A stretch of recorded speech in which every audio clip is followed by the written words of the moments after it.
शारीरिकं सहारिकं नीलपददे मगदे मददे मद शारीरिकं सहारिकं नीलपददे मगदे मददे मद शारीरिकं सहारिकं नीलमगदे मगदे मददे मद शारीरिकं सहारिकं नीलमगदे मददे मगदे मद।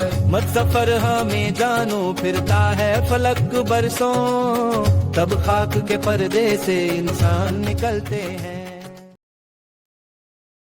खुचड़। मुंशी प्रेमचंद कभी कभी किसी घर को बड़ी मुसीबतें नहीं बल्कि रोजमर्रा की छोटी छोटी बातें तोड़ देती हैं।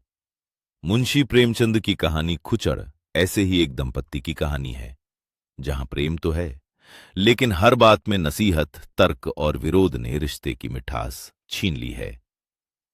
बाबू कुंदन लाल पढ़े लिखे, समझदार और सिद्धांतों की बातें करने वाले व्यक्ति हैं। उनकी पत्नी रामेश्वरी नई नई गृहस्थी संभाल रही है। वह पूरी कोशिश करती है कि पति खुश रहें, लेकिन एक समस्या है। कुंदन लाल को हर काम में कोई न कोई कमी दिखाई देती है। अगर सब्जी खरीदने में थोड़ा समय लग जाए तो समय की कीमत पर लंबा उपदेश, बिल्ली को दूध पीने पर डांट दिया जाए तो दया और करुणा का भाषण, किसी भिखारी को मना कर दिया जाए तो मानवता का पाठ, मेहमान की सेवा कर दी जाए तो फिजूल खर्ची का आरोप, और अगर खाने में जरा सी कमी रह जाए तो रसोई की पूरी परीक्षा शुरू। रामेश्वरी हर बार अपनी गलती मान लेती है। वह सीखने की कोशिश करती है, बदलने की कोशिश करती है, लेकिन हर दिन नियम बदल जाते हैं। उसे समझ नहीं आता कि आखिर सही क्या है। फिर एक दिन घर में देहात से आया ताजा घी नौकरानी के हाथ से गिरकर बर्बाद हो जाता है। रामेश्वरी पहले गुस्सा होती है, लेकिन नौकरानी की मजबूरी देखकर उसे माफ कर देती है। उसे लगता है कि गलती इंसान से ही होती है, लेकिन यही बात कुंदन लाल को स्वीकार नहीं होती। वही व्यक्ति जो कल तक दया और क्षमा का उपदेश देता था, आज 5 रुपए के नुकसान पर नौकरानी की पूरी तनख्वाह काटने की बात करने लगता है।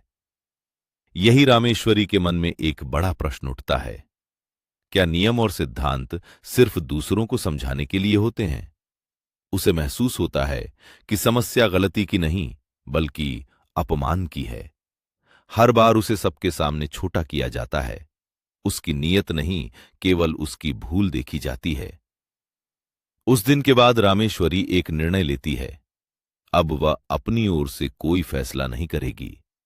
जो कहा जाएगा वही करेगी, न एक कदम आगे न एक कदम पीछे। अगले ही दिन घर की व्यवस्था चरमरा जाती है।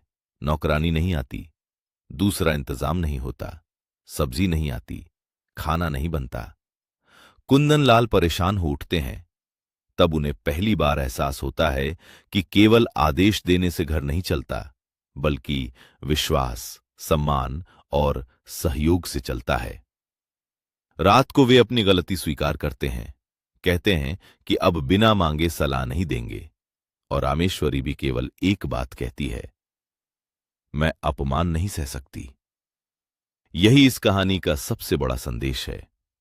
ई चौपाल। तो दोस्तों, ये थी कहानी खुचड़ की। हमारे हिसाब से खुचड़ सिर्फ कंजूसी या घरेलू नोकझोंक की कहानी नहीं है। ये कहानी उन रिश्तों की है जहां एक व्यक्ति हमेशा खुद को सही मानता है और दूसरे को हर समय सुधारने की कोशिश करता है। धीरे धीरे सलाह, नसीहत और आलोचना इतनी बढ़ जाती है कि प्यार पीछे छूट जाता है और सम्मान सबसे बड़ी जरूरत बन जाता है। रामेश्वरी ने आखिर में कोई झगड़ा नहीं किया, कोई विद्रोह नहीं किया। उसने बस वही करना शुरू कर दिया जो उससे कहा जाता था। और तभी कुंदन लाल को समझ आया कि घर आदेशों से नहीं, साझेदारी से चलता है। अब आपकी बारी। आपके हिसाब से इस कहानी का असली संदेश क्या है? क्या गलती कुंदन लाल की थी या दोनों एक दूसरे को बेहतर समझ सकते थे?